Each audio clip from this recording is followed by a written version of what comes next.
Living Power with Dan Hurst. Do miracles still happen? Most certainly miracles still happen. We've seen miracles in our class. There are miracles sitting in chairs in this class right now. God is in the business of doing His work. A miracle is something that can only be explained as something that God does. And there are miracles that continue to happen today. And there are continuing miracles that happen today. And there are miracles that are happening in your life. Sometimes you don't even know it. Sometimes you do know it and nobody else knows it.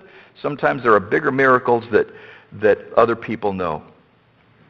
And some of you need a miracle in your life right now. There are some issues in your life, and unless God steps in and does something about it, you're going down the tubes. So God is at work in miracles, and you need a miracle. So how do miracles happen? How does that happen? How do you know that you're ready for a miracle and that God's going to do something? This is not a lesson on how to make a miracle happen, because you can't manipulate God. And I've sat and I've gone to Bible studies and I've read books and everything, expect your miracle and make your miracle happen and do this and do that and a miracle will happen and so forth and so on.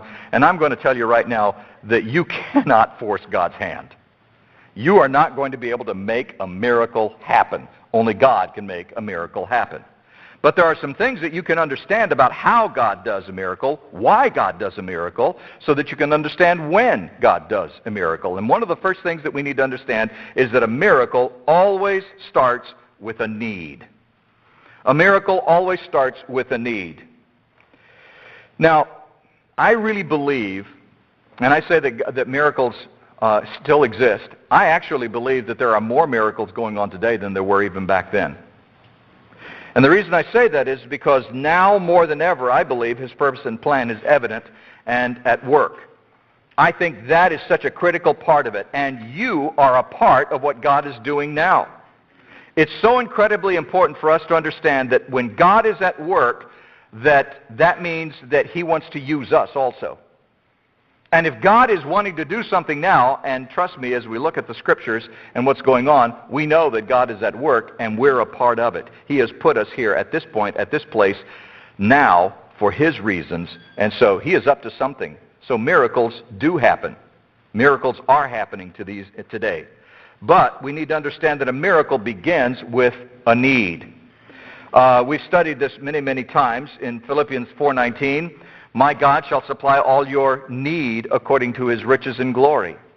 In Hebrews 4:16, let us then with confidence draw near to the throne of grace that we may receive mercy and find grace to help in our time of need.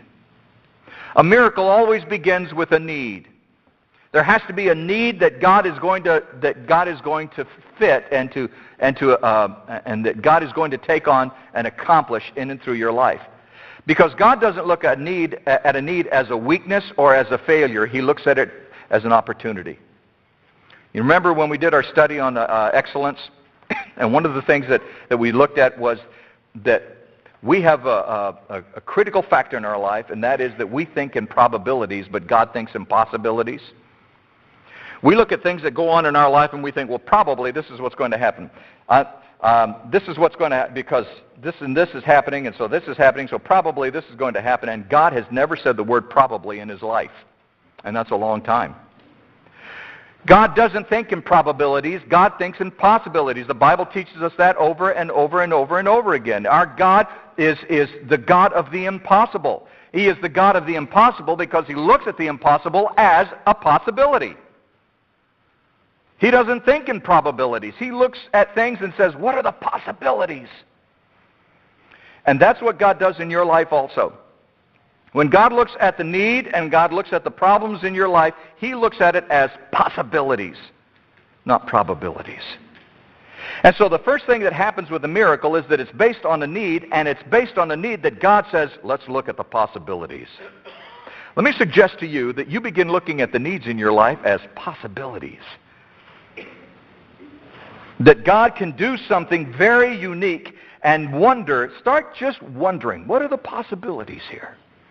Quit thinking about the probabilities and start thinking about the possibilities. And let me tell you something. You say, well, yeah, but then that's dreaming. That's just like getting into a fantasy world. Oh, really? You think bigger than God? I have a word for you. Your God thinks bigger than you. You ain't even thought nothing about the possibilities the way God thinks about them. God looks at your life and looks at the issues of your life and looks at those problems in your life and looks at that need in your life, and he sees some amazing possibilities. Quit thinking in probabilities and start thinking in possibilities. And recognize that miracles begin with a need. Second thing that happens is a miracle requires obedience. Obedience. His mother said to the servants, "Do whatever he tells you." Now there were 6 stone water jars there, and Jesus said to the servants, "Fill the jars with water," and they filled them up to the brim. And he said to them, "Now draw some out and take it to the master of the feast." So they took it. For a miracle to happen, there has to be obedience. You see, if Jesus had turned the water into wine, we would have said, wow, that's a miracle. But what good would it have done if the servants hadn't obeyed? If they hadn't done what Jesus told them to do? What good would it have done? A miracle requires obedience. A miracle always, listen to this, a miracle always starts with a command. It always starts with a command. You know, we sit around going, well, I need a miracle, I need a miracle. Where's my miracle? And we read books and we buy hankies and we wave them, things that have been dipped in the Jordan and prayed over by I better not say it. But anyway, we do all of those things and we wonder where is our miracle? And we miss the fact that a miracle starts with a command. What's the command? What is it that God has asked of you? What is it that he's told you to do? A miracle always starts with a command. And then I want you to notice something. Once the command is given, the response needs to be immediate. The servants didn't just go, oh, okay, all right, fine. I got a break right now, but when I get back, I'll take care of this. No. They responded immediately. The obedience must be immediate. But here's another thing. The obedience must be exact. Jesus said, fill it up. They didn't just go, yeah, that's full enough. Don't worry about it. That's enough. Let me fill up this pot. Yeah, I ran out of water. That's okay. We don't want to get them drunk, so, we don't. Of course, they didn't know what was going on. The servants had no idea what was going on at this point. They're just fill them up with water. And they're probably thinking that there's some sort of purification rite thing getting ready to happen. They have no idea what's going on. So they fill these things up to the brim, all 6 water pots up to the brim. It was exact. The obedience must be exact. And then the obedience must be complete. This is such an important part of what I want you to see here. The obedience wasn't complete until they had served others. The obedience wasn't complete until they had actually obeyed Jesus and done everything that Jesus told them to do, and that included serving others. You see, far too many people stop the obedience before God is finished. I'll tell you what would have happened for most of us. We'd have been the servants there. We'd have gone, okay, Jesus, I'm going to serve you. I'm going to do exactly what you tell me to do. I made a commitment. I went to Bible camp, and I'm so fired up now, man. I'm just going to do everything God tells me to do, and I'm going to read my Bible twice a week. And I'm just, and one of those will be in church. And I'm going to really be holy, and I'm going to do everything God tells me to do. And Jesus says, fill the pots up. Okay, so I pour the water up, fill them up to the brim and everything. And then all of a sudden they turned into wine, and I'm going, dude, look what happened. This is amazing. It's a miracle. We have a miracle and completely miss the last part of the command, which was go serve others.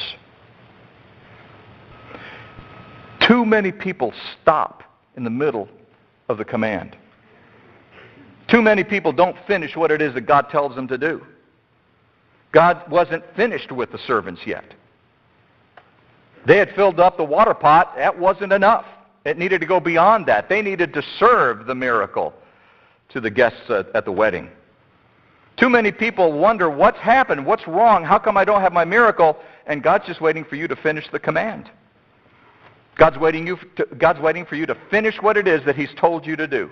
And you're just sitting around going, wow, this is cool, God's doing something. Yeah, but what are you doing? What is it that God's told you to do that you haven't finished yet? Far too many people stop the obedience before God is finished. And when you do that, you miss out. And guess what? You miss out, and others miss out also. Which brings us to the third thing, and that is that sometimes you are the recipient of the miracle, and sometimes you are part of the miracle. Sometimes you are the recipient of the miracle, and sometimes you are part of the miracle.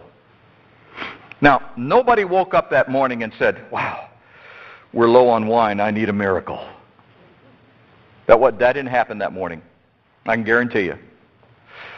Nobody was in the wedding, at the wedding feast that said, and said, whoa, we need a miracle, we're about out of wine. Only Mary was, as far as we know, Mary was the only one who saw something there, and she went and told Jesus to run down to the Walmart. And 'cause she didn't tell him what to do, she just said, we got a problem, do something about it. And so it was one of those things where nobody really knew what was going to happen. Listen, that's just the way God works. You woke up this morning and you have no idea what is going to happen at 2 o'clock this afternoon.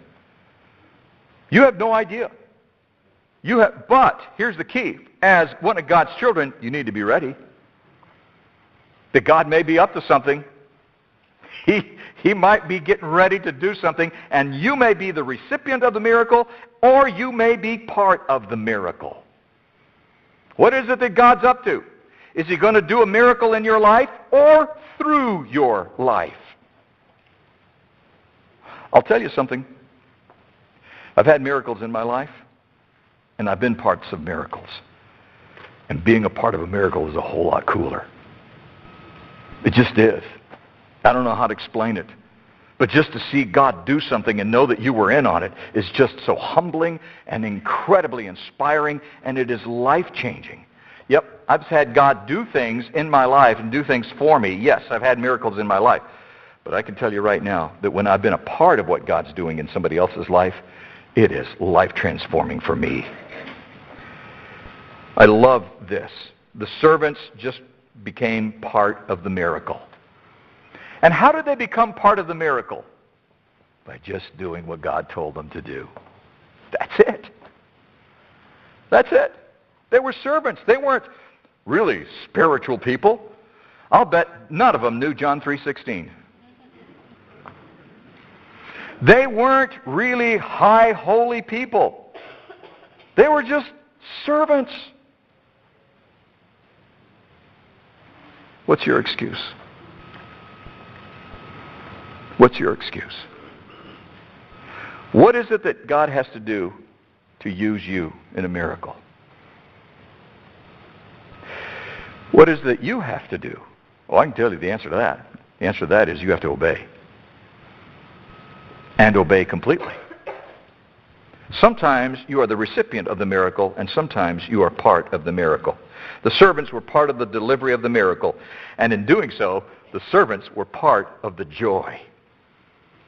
They were part of the joy. It was part of they got in on something that nobody else really got in on. Can you imagine what happened for those servants when they went home that night and they were telling their families what went on?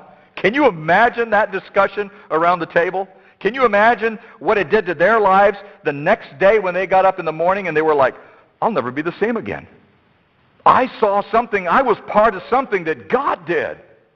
Listen, when you're a part of something that God did, you'll never be the same again.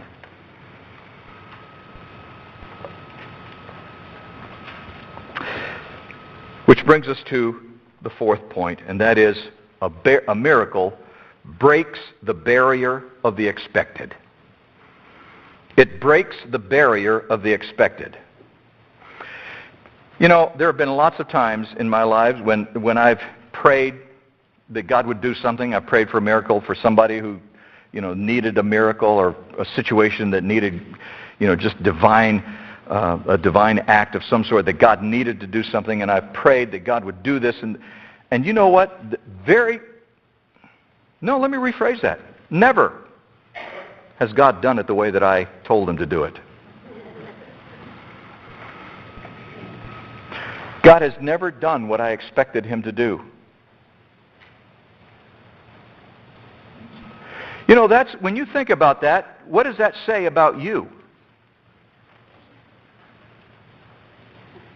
Your God thinks bigger than you. Your God acts bigger than you. Your God has bigger plans than you do. God's work breaks the barrier of the expected every time. I love what happens. Everybody serves the good wine first, and people are drunk freely, and then the poor wine, and you kept the good wine until now. That's beyond expectation. How does that happen? How could a miracle breaks the barriers of the expected? Expect God to do the unexpected. That's a great tattoo. Expect, I don't have that one. In fact, I don't have any of them, but expect God to do the unexpected. The problem is, for a lot of us, is that we don't even get to the expect part. We hope. Oh man, I hope God does something. Oh, it'd be cool if God did something. I wish God would do something. But we don't expect it. Expect God to do the unexpected. Which is important for us to think about, because lots of times we don't expect God to do anything. We just sort of give God a back door. God, here's a need, here's a problem, here's an issue, you do something, if it be your will. And that's like a back door. It's like we say that so that in case God doesn't answer it, we're like, okay, it must not have been his will. I'm not talking about manipulation. I'm not talking about manipulating God. I'm talking about expecting God to do the unexpected. Listen, God is in the business of meeting needs. That's what he does. But the way he meets needs is he breaks the barriers of the expected. And then finally, a miracle reveals the glory of God. A miracle always reveals the glory of God. You see that? This, the first of his signs, Jesus did at Cana in Galilee, and manifested his glory. And the disciples believed in him. I love that part of it. Now, what does the word glory mean? Remember, we studied this. It means the revealed presence of God. The revealed presence of God. A miracle reveals the presence of God. And this first miracle revealed the presence of God. But notice something. It wasn't to everybody and the servants. It was to just a handful of people. But it was important to them. And it changed their lives to the point that the disciples believed in him.